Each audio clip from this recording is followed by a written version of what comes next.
ওইখানে তোর দাদুর কবর। ডালিম গাছের তলে 30 বছর ভিজিয়ে রেখেছি 2 নয়নের জলে।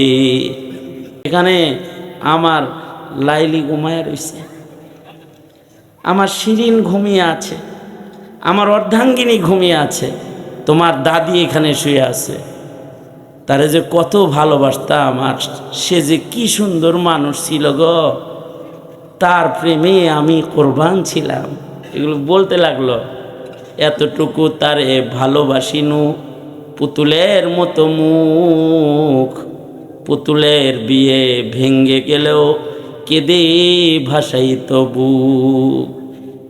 এই স্বাভাবিক অভিমান হইলে সারা রাত কান্দ, আমি কেড়ে হেরে একটু খোঁচাখাচি মারছি।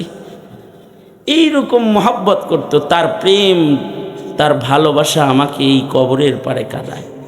এই পৃথিবী যেদিন থেকে মানুষের বসবাস শুরু হয়েছে, সেদিন থেকেই এই পৃথিবীতে দ্বীনি শিক্ষা শুরু হয়েছে। এই পৃথিবীর প্রথম মানুষ বাবা আদম আলাইহিসসালাতু ওয়াসসালাম যেমন পৃথিবীতে প্রথম মানুষ হয়ে এসেছেন, তেমনি আদম আলাইহিসসালাতু ওয়াসসালাম এই পৃথিবীতে প্রথম পয়গম্বর এবং প্রথম শিক্ষক হয়ে আগমন করেছেন। আদম আলাইহিসসালাতু ওয়াসসালাম যেন জমিনবাসীকে শিক্ষা দিতে পারেন, আদম আলাইহিসসালাতু ওয়াসসালামকে শিক্ষিত আল্লাহ তাআলা নিজ জিম্মায় করেছেন। ওয়া আল্লামা আদম আল আসমা কুল্লাহ, সকল প্রকারের সকল ইলম আল্লাহ তাআলা বাবা আদম আলাইহিসসালাতু ওয়াসসালামকে শিক্ষা দিয়েছিলেন।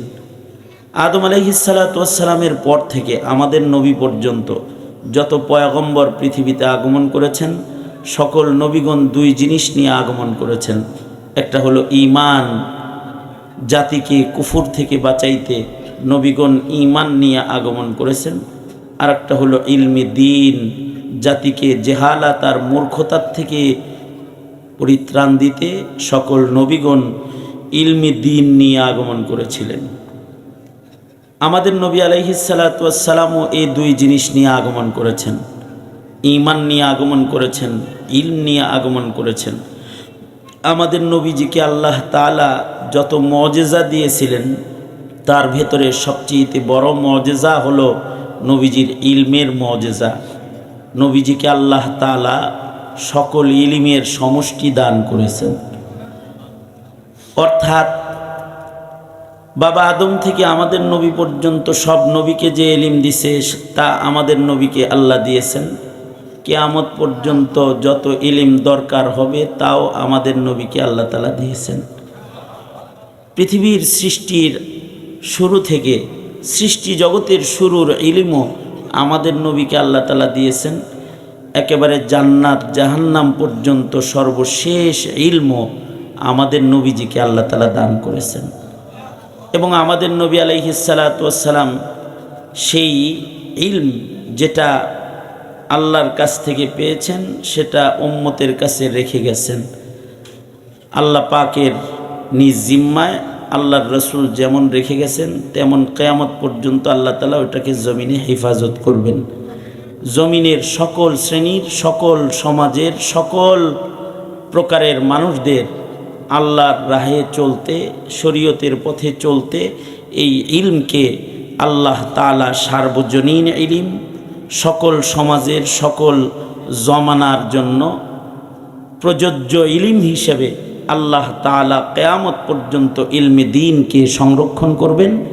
কিয়ামত পর্যন্ত যত সমস্যা দুনিয়ার মাটিতে ঘটবে, আসবে, সব সমস্যার সমাধান নবীর রেখে যাওয়া ইলম থেকে উলামা হযরতরা নবীদের নায়েব হিসেবে জাতিকে পেশ করবেন। যেই ঘটনাগুলো, যেই সমস্যাগুলো নবীজির যুগে হয় নাই কিন্তু এখন হইতেছে, এগুলোর সমাধানও দেওয়ার জন্য আকাশ থেকে নতুন কিতাব আর একটা নাজিল করা লাগবে না, অথবা নতুন পয়গম্বরের আগমন হওয়া লাগবে না। নবীর রেখে যাওয়া ইলম থেকে উলামারা সে সমাধান জাতির কাছে পেশ করবেন কিয়ামত পর্যন্ত। আল্লাহু আকবার বলেন। উদাহরণস্বরূপ আমি 2-4টা কথা বলে আমি আমার মূল কথায় প্রবেশ করি। 3টা সংক্ষিপ্ত কথা, 3টা ঘটনা আপনাদের সামনে আগে পেশ করি, তারপরে আমি আমার আলোচনায় প্রবেশ করি। যেমন এমনটি ঘটনা নবীর যুগে কখনো হয়নি যেমনটি ঘটনা ইমামে আজম আবু হানিফা রহমতুল্লাহ আলাইহির যুগে হয়েছে। যেমন ইমাম আবু হানিফা রহমতুল্লাহ আলাইহি যখন ছোট তখন একটা ঘটনা ঘটল, সেটা হলো এই, এক স্বামী তার বিবিকে বলল, তুমি যদি চাঁদের চাইতে সুন্দর না হও তাহলে তুমি তালাক। এমন ঘটনা সাহাবীদের যুগে ঘটে নাই। সুতরাং মানুষ কি চাঁদের চাইতে সুন্দর অথবা অসুন্দর এর কোনো এমন চাঁদ আর মানুষ শব্দ উল্লেখ করে সরিহ কোনো কোরআন শরীফের আয়াত অথবা নবীজির কোনো হাদিসের রেওয়ায়াতের জরুরত তখন পড়ে নাই। যেহেতু চাঁদ দেখতে সুন্দর আর যার বউ তালাক দিছে তার বউ কালো, স্বাভাবিকভাবে সবাই বলে দিল যে বউ তালাক হয়ে গেছে। যেই বেচারার বউ হারাইছে এর তো সব হারাইছে, বাচ্চা কাচ্চাগুলা উল্টা উল্টা হয়ে গেছে। সে রাস্তায় বসে বসে কাঁদতেছে। পাশ দিয়ে একজন আলেমে দিন যাচ্ছেন, সদ্য কেবল যিনি ইলিম হাসিল করার জন্য মাদ্রাসায় গিয়েছেন, তালিবুল ইলিম নুমান বিন সাবিত ইমামে আজম আবু হানিফা রহমতুল্লাহ আলাইহি। উনি বলেন, চাচা কান্দেন কেন? তুমি ছোট মানুষ, কি বুঝবা? আমি বুঝি, সব বুঝি। কন আপনি? না, তুমি বাচ্চা মানুষ, তুমি কি বুঝবে? অনেক সময় বাচ্চার উৎপাতে বড়দেরও কথা বলতে হয়। কবি জসিমউদ্দিন কবর কবিতা লিখেছে, নাতির উৎপাতে দাদা শেষ বেলায় বলতে বাধ্য হয়েছে যে ডালিম গাছের নিচে তোর দাদি আছে, এর লেগে কান্দি। কবর পারে বসে বসে কান্দে তো জসিমউদ্দিন। তো নাতি বলে, দাদা এনে কান্দ কেরে ডেলি ডেলি? কি হয়েছে? মাটির তলে কি, এ জায়গায় কি? বলো। তুই কি বুঝবি, ছোট মানুষ। না আমি বুঝি, বলো। শেষবেলায় এমন শক্ত করে ধরছে জসিমউদ্দিন পরে মুখ খুলেছে, ওইখানে তোর দাদুর কবর, ডালিম গাছের তলে 30 বছর ভিজিয়ে রেখেছি 2 নয়নের জলে। নাতি তোমার বয়স তো 4 বছর, কিন্তু আমি কান্দি 30 বছর। কারণ জানো, এখানে আমার লাইলি ঘুমায় রয়েছে, আমার শিরিন ঘুমিয়ে আছে, আমার অর্ধাঙ্গিনী ঘুমিয়ে আছে, তোমার দাদি এখানে শুয়ে আছে। তারে যে কত ভালোবাসতাম, আমার সে যে কি সুন্দর মানুষ ছিল গো, তার প্রেমে আমি কোরবান ছিলাম। এগুলো বলতে লাগলো। এতটুকু তারে ভালোবাসিনু, পুতুলের মতো মুখ, পুতুলের বিয়ে ভেঙ্গে গেলেও কেঁদে ভাসাই তবু। এই স্বাভাবিক অভিমান হইলে সারা রাত কান্দ, আমি কেড়ে হেরে একটু খোঁচাখাচি মারছি। এইরকম মহব্বত করতো, তার প্রেম তার ভালোবাসা আমাকে এই কবরের পাড়ে কাঁদায়। যাই হোক, কখনো কখনো মানুষের উৎপাতে মুখ খুলতে হয়।